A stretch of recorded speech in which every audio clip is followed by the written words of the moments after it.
Mano-manong binuhat ang isang kotse sa Naga City na sagabal sa trapiko.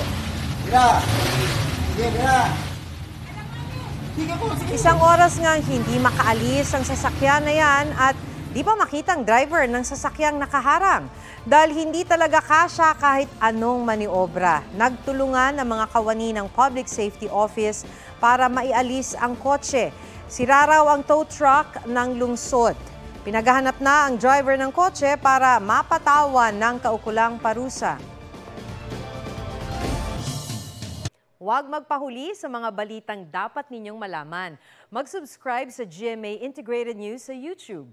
Sa mga kapuso abroad, subaybayan nyo kami sa GMA Pinoy TV at sa www.gmanews.tv.